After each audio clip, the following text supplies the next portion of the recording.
If kindness has been your sentence, this is the moment to rewrite your verdict. You have endured mockery, exploitation, incomprehension. They mistook your patience for weakness, but you passed the cruelest test, that of virtue under attack. Today, the cosmos aligns an ancient truth about the silent strength you carry. A revelation is coming for those who have learned to forgive. You didn't get here by chance. Your soul resonated with this frequency for a divine reason. This is your call to recognize the most potent weapon in your hands. The exhaustion of giving without receiving, of watching your gentleness exploited, the wound of being labeled naive or weak because of your compassion, the feeling of carrying the weight of disappointments but still choosing the path of light, the mind that rehashes interactions where your kindness was misinterpreted, the weariness of having to justify your choice for good. There's one thing I'm going to put in your hands before this message closes.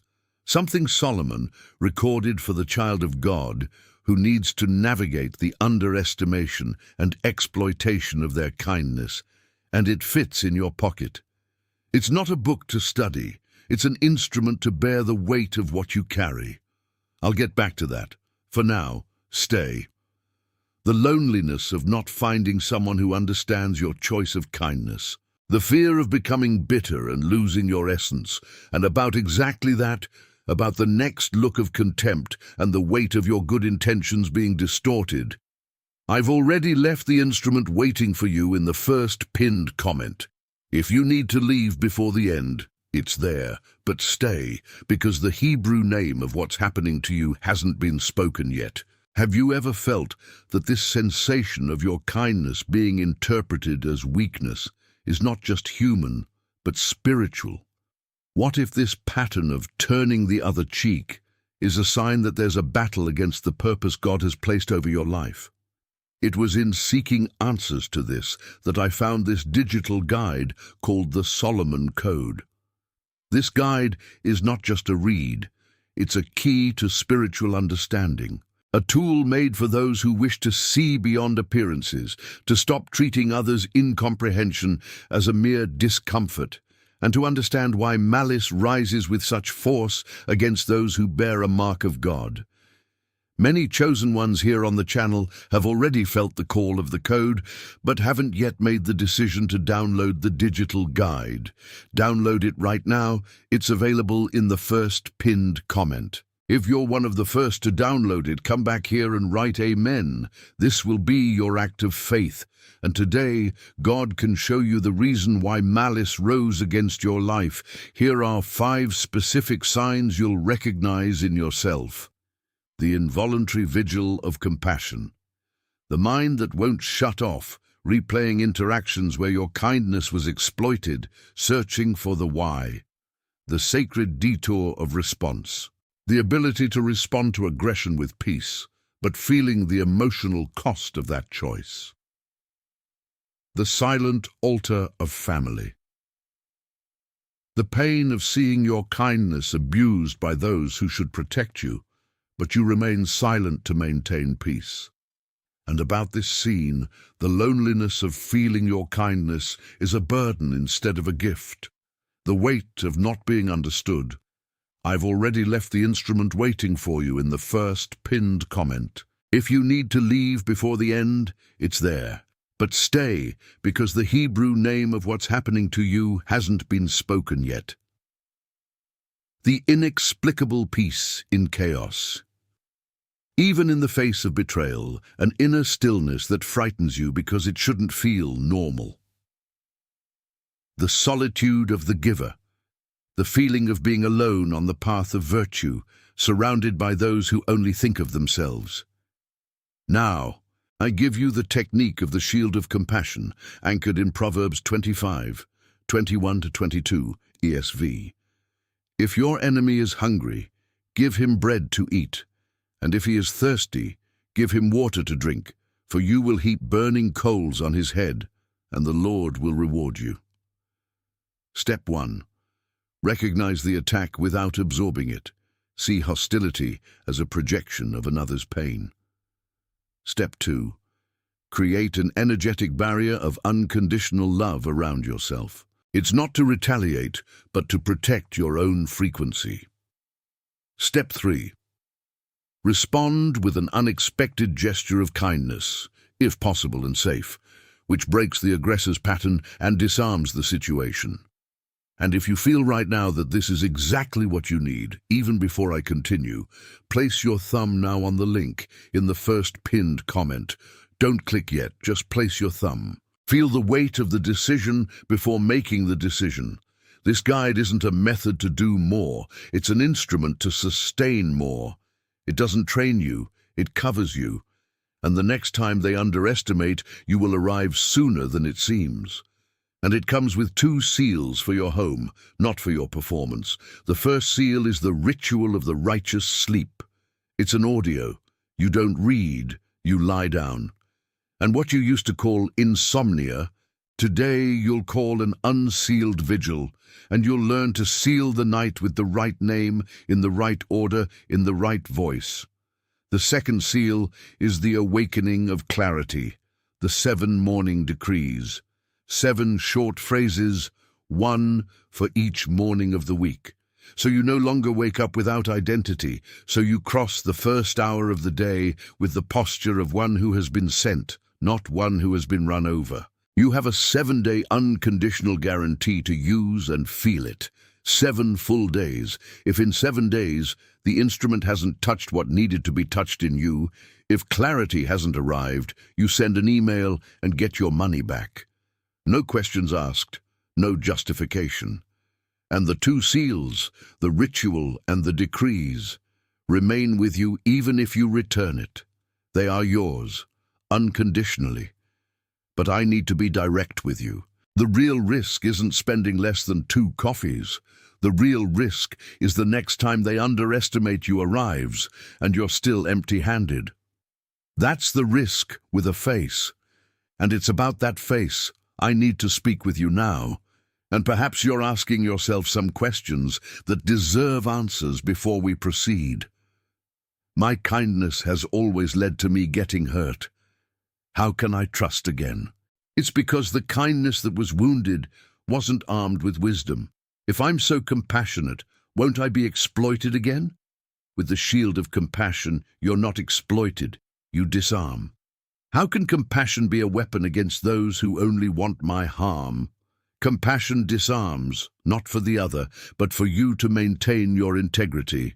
And yet, if you only want the guide, it's sufficient, but the complete house is with all 3. Here are 3 social proofs. A 45-year-old teacher, mother of 2, who always helped everyone and was betrayed by a close friend. In the first week of using the awakening of clarity, she felt a peace she hadn't seen in years. The phrase she sent me, "I finally found peace after so many years of betrayal."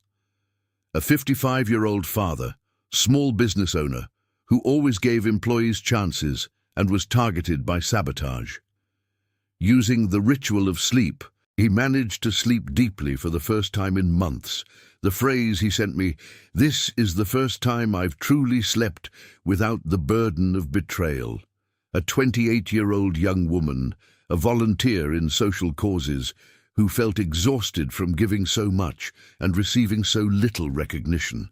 With the technique of the shield of compassion, she learned to protect her energy without closing herself off to the world. The phrase she sent me, "My kindness is no longer a weakness, but my greatest strength." Perhaps in 3 hours you'll be lying in bed again, with the feeling of your kindness being misinterpreted, remembering that you watched this video and still didn't reach out. Perhaps with the next look of contempt, bitterness will permanently settle in. Perhaps with the next act of ingratitude, you'll give up on who you are. And that giving up keeps coming with the same alarm clock, the same coffee, the same door opening the next time they underestimate you. The link is in the first pinned comment. Pinned for you, not for everyone. For you who needs to navigate the next time they underestimate you with the instrument in hand. Click now. And when you do, when you open this link, you're not buying a book. You're accepting an instrument that Solomon prepared for your everyday life. And what you'll understand next, when you hear the Hebrew word that's coming now, will change the way you read everything that's happened until now. The Hebrew word that precisely defines what's happening to you is racham. Pronounce it softly with me wherever you are. Racham. Racham means compassion, mercy, unconditional love. But it's not just that. It's a deep action that involves the womb, the place of origin of life, symbolizing a creative and protective force that disarms and regenerates. It's not just a dictionary translation. It's a word that describes a state, a posture, a calling. And when you hear this word, something within you calms, because it was already within you. You just didn't have a name for it. And about this word it is written in Psalm 4, verse 8, ESV. In peace I will both lie down and sleep. For you alone, O Lord, make me dwell in safety. It's not a promise of the future, it's a declaration of state. In Jesus' story, when he taught to turn the other cheek, Matthew 5:38-42 ESV, it wasn't an invitation to passivity, but a revolutionary act of compassion and power. The concrete problem of his disciples was oppression and the temptation to retaliate with violence. The instrument he offered was racham, radical compassion. The operation of this instrument in daily life was to respond to evil with good, disarming the oppressor, not with physical force, but with moral strength. The turning point came when hearts opened and compassion became the true weapon. And what Jesus taught his disciples to improvise, you can do now with a guide in hand. The instrument that Solomon recorded is the same one waiting for you in the first pinned comment. Let me pause for a full minute and put everything you've just heard into simple words, without poetry, without metaphor, just the facts. Fact 1. There is a spirit of underestimation and malice. Fact 2. It tries to twist your kindness into weakness. Fact 3.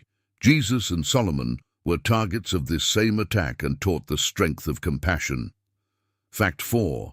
Your hesitation to embrace your kindness as a weapon, which you call prudence, is exactly what this spirit needs to convince you to give up the next time they underestimate you.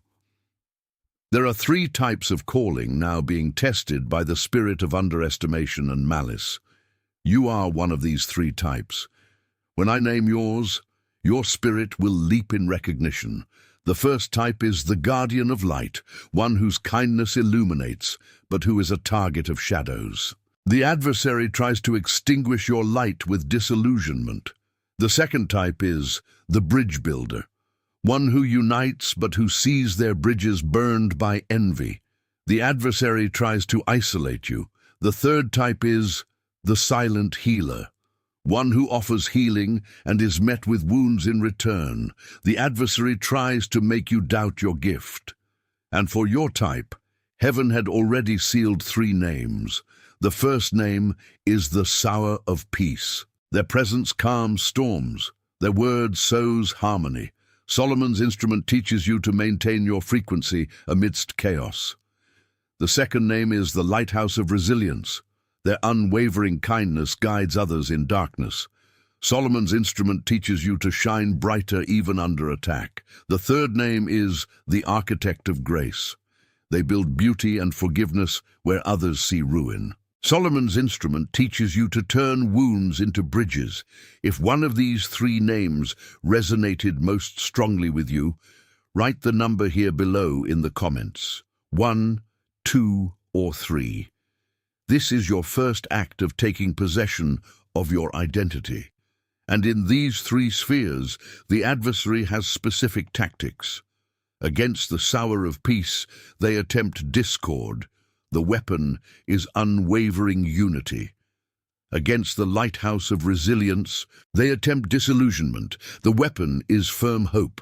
Against the architect of grace, they attempt resentment. The weapon is active forgiveness. And these 3 weapons alone are a reminder. With the instrument, they become a covering. Recognizing the cycle without having the instrument Solomon left is receiving the diagnosis without the treatment. Moreover, there are 4 portals beyond these 3 that I cannot open here. Not due to lack of time, but due to density. Each needs its own page with the exact counterweapon, and until I deliver these 4 here, the spirit of malice knows them all. The guide delivers. But before I release you, there's one last point. The last obstacle isn't the enemy. It's a voice within you that sounds dangerously reasonable. It's the fear of appearing ungrateful.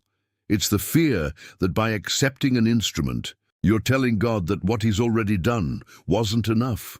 It's false piety. It's pride dressed as humility. God doesn't give you strength for you to refuse the weapons He Himself forged for your battle. Accepting the instrument isn't doubting strength. It's honoring the general's strategy. Now I want you to close your eyes wherever you are. Place your right hand over your chest and repeat softly with me if you need to, but let it come from your mouth. Father, I surrender to you the weariness of having my kindness misinterpreted, the burden of being underestimated. I release myself from the fear of appearing ungrateful. This is the subtlest chain. I receive compassion as my weapon, Rachel, which disarms the enemy and protects my heart. My urgency is my gratitude.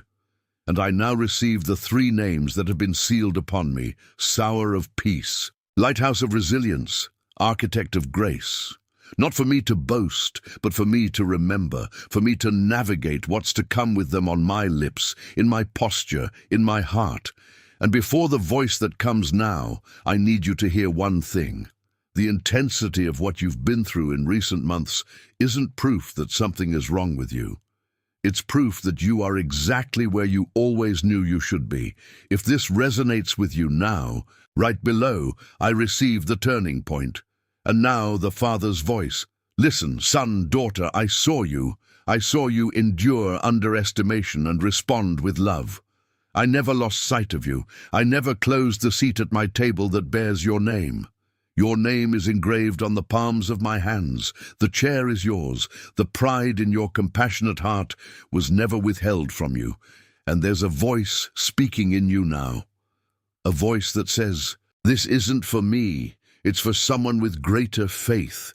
I need you to hear this from me now. You have permission. You have permission to receive what you haven't earned.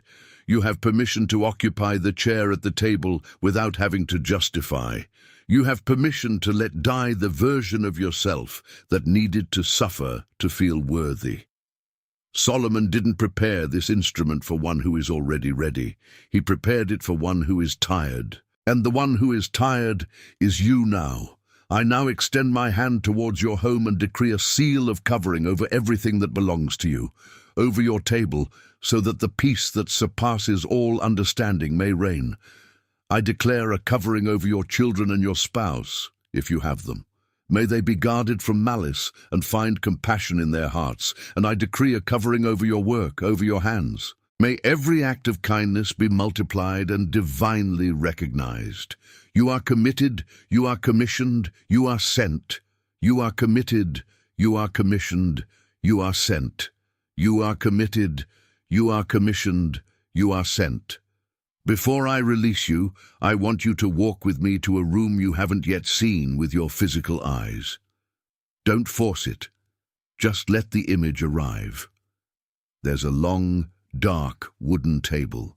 The light comes from above, from a place you can't identify. People are sitting there, some you loved and are gone, others you haven't yet met. The faces look like family, and there's an empty chair near the head of the table. Your form is carved into it. The wood remembers you. Solomon is at the head of the table, and he nods as if to say, "We were waiting for you."